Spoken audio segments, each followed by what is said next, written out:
This is a transmission from the archives. 2024 is here. You know, recently I've been feeling we're lacking a bit. We're in like a Star Wars slump. It's not a bad thing, you know. Always I'm more of a quality over quantity kind of guy. And to me, this current slump is more of like the winter break when it comes to Star Wars. Like, we know more's on the way, and, you know, Ahsoka was only a few months ago. So, with more coming here, I think it's a good time that we start to reflect on everything that we have seen, as well as let's talk about kind of what we're doing coming up. This is going to be the 2024 kind of look at everything here. Kind of, I've took a little notes here, just talk about just some of the few things here that have come up. And I guess we're going to start some type of order here. We're going to do the Acolyte. That's in no particular order. The Acolyte is set, my notes, it says, the end of the High Republic era. It says, in a world of shadowy secrets and emerging dark side powers, approximately 100 years before Episode 1, former Padawan reunites with their Jedi Master to investigate a series of crimes. The forces they confront are more sinister than they ever anticipated. Now, 100-year gap here, you know, between this show, Episode 1, a lot of potential for things. It's a Sith-centric story, you know, so I'd like to see some more Sith lore, obviously, added to it. I feel like looking besides some of the books, I don't really think we've had too much Sith lore under the Disney wing. We've had Rebels. I think some stuff in the background was pretty cool, you know. Luke had like a Jedi Crusader pendant in Last Jedi, and obviously we have Rise of Skywalker, more Sith-centric, of course.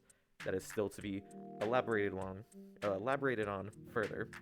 Now I want a potential Darth Plagueis connection. You know, we can kind of see the setup for that.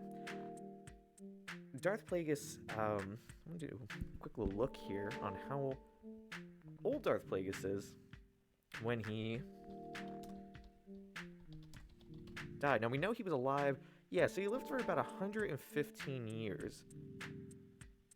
So this said, so maybe not so much of Darth Plagueis' connection. It would imply he's 15 years old. We know that he's active during Episode 1, so you figure 100 years off, you have to be about 15. I mean, I would like to see maybe something build upon that. I mean, I don't really think I want a child Darth Plagueis cameo here. I'm not saying that's not a possibility, though. You never really know when it comes to some things on the Disney branch here. Let me see. Where is it by me? Skeleton Crew, right here on the bottom. Of course, this is a new format, too, that we're doing for videos. Just to kind of preface it here. I just want to talk about all of our topics at hand. Skeleton Crew. Now, this is a coming-of-age story. I thought that was an interesting one. I'm not opposed to those kind of shows and movies. And it has Jude Law in it, so I'm getting very strong AI vibes off this. We got Jude Law. It's a coming-of-age story. I don't know, is that considered a coming-of-age story when I think about it? Very sad, though. Very sad movie. So Skeleton Crew follows 4 kids who end up on an adventure to make their way home after being lost in a galaxy, following a discovery they make on their home planet.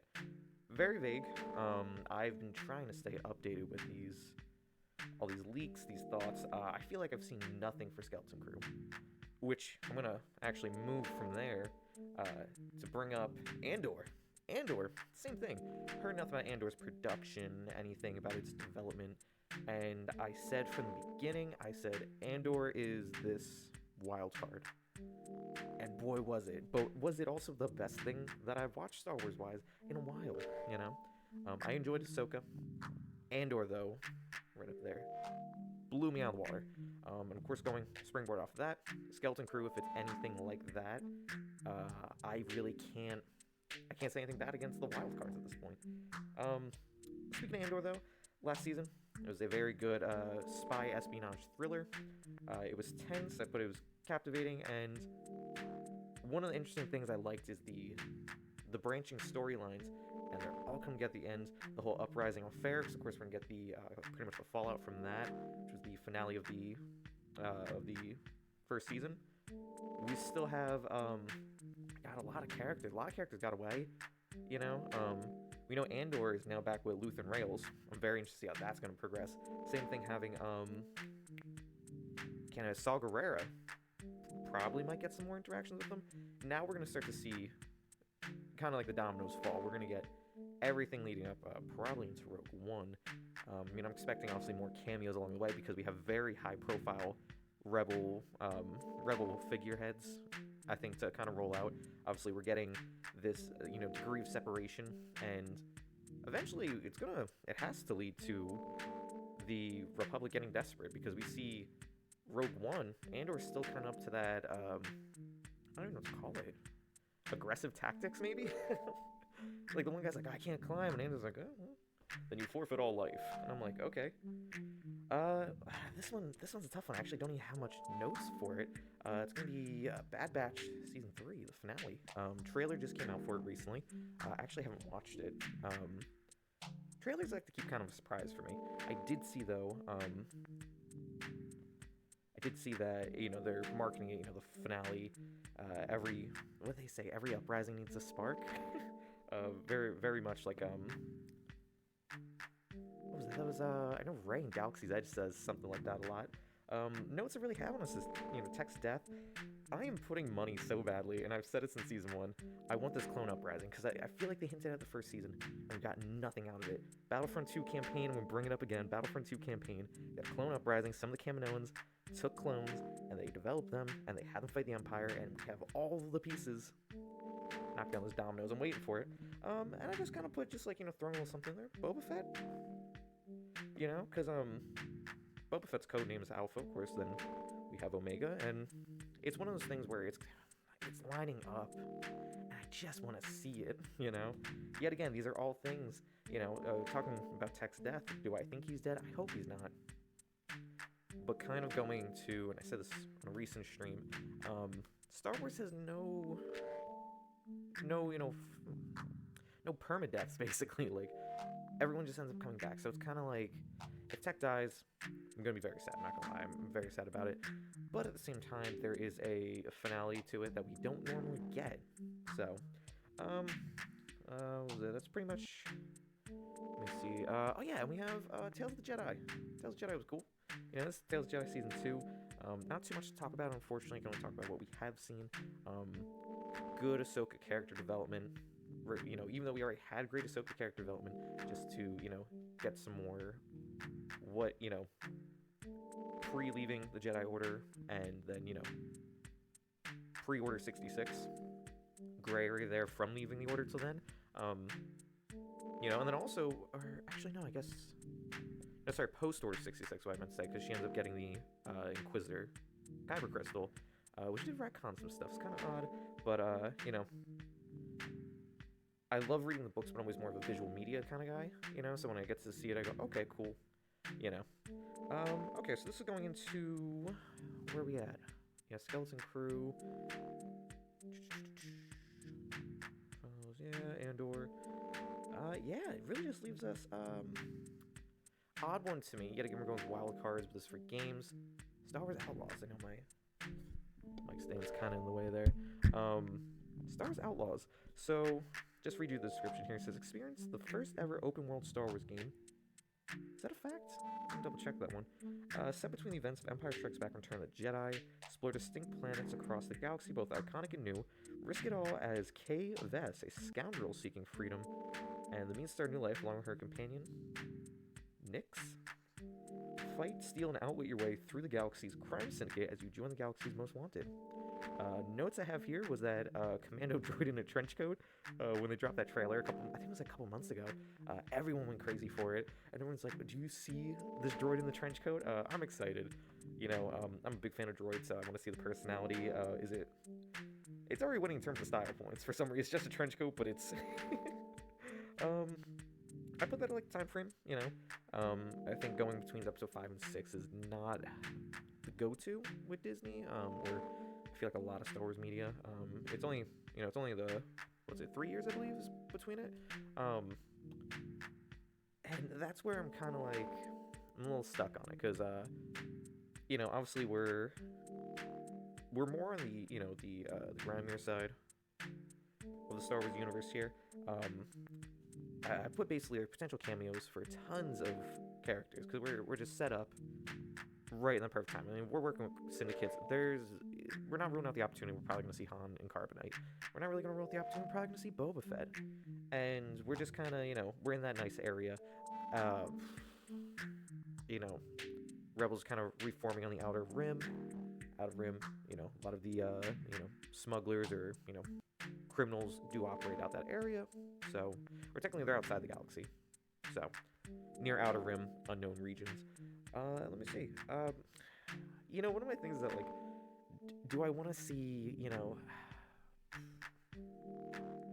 I guess it depends, because, like, I don't want to see, like, too high profile. Like, Luke in Battlefront 2, I put down as a reference point, was very well done. It expanded upon the character. It was, it stuck to the character. It expanded upon that era of Luke, I feel. Obviously, very wise, poised Jedi. I'm thinking doing something more of, like, a minor cameo might be good. Like, like, I put something like General Veers. Like, you're flying through, Empire stops you, General Veers maybe comes over and communicates to you, basically you're going to be searched or something like that. I think that would be more in line to what I'd be kind of looking for. Minor cameos, you get that minor pop, just be like, oh, that guy, that's right. You start getting into, like, the really big characters, and it's like, the puzzle pieces start to fall apart a little bit, You got, like, all right, what were they doing this time? Like, okay, or, but it can be done well. It can be done, in a very tasteful manner, but it's just seeing kind of how that goes. Some of these I didn't have too much to talk about. Like I said, Tales of the Jedi, I thought was really good. I'd like to see kind of where they're going with that. A lot of these are new here, so we got 3 returning shows, we got 2 new shows, and we have a video game. I'm excited. Regardless, I'm excited. There's so much I think that we're getting. Recently, I was even talking on a stream, and I brought up the fact that we've gotten so much Star Wars. The Disney acquisition is, I think, about 10 years old? 9 years old?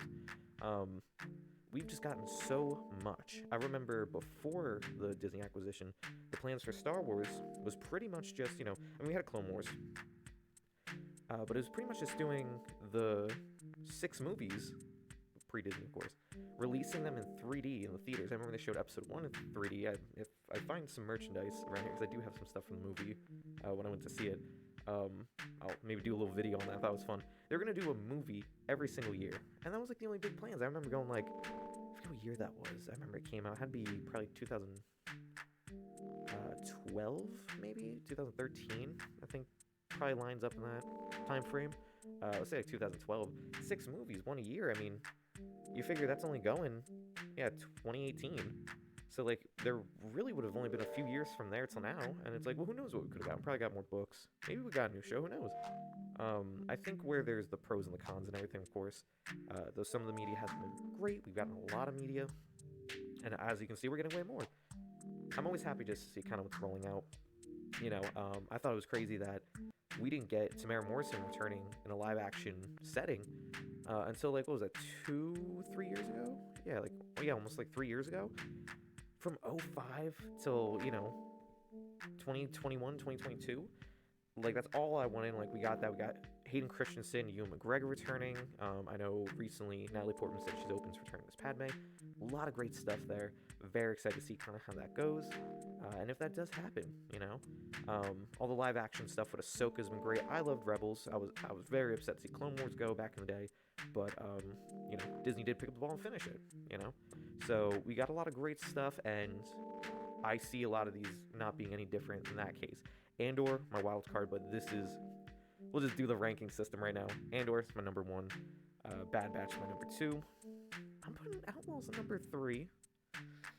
Ooh, Acolyte 4, Tales of Jedi 5, Skeleton Crew wild card, but gonna have to give that my last pick. I mean, who knows? Maybe after all these drop, I'll review them. Well, that's pretty much just my hot takes on everything right now. With that being said, of course, I'm Teemah, the Master Archivist. Thank you so much for tuning in, and for all the stuff you see here on the screen. I'll be watching them live over on Twitch, twitch.tv/themasterarchivist. So if you're interested, see my live takes on there. We won't be watching them every week. We're going to kind of pile them up and do, a few hours every other week or so. So stay tuned. Just basically marathoning a lot of it. And with that being said, thank you so much, and may the Force be with you.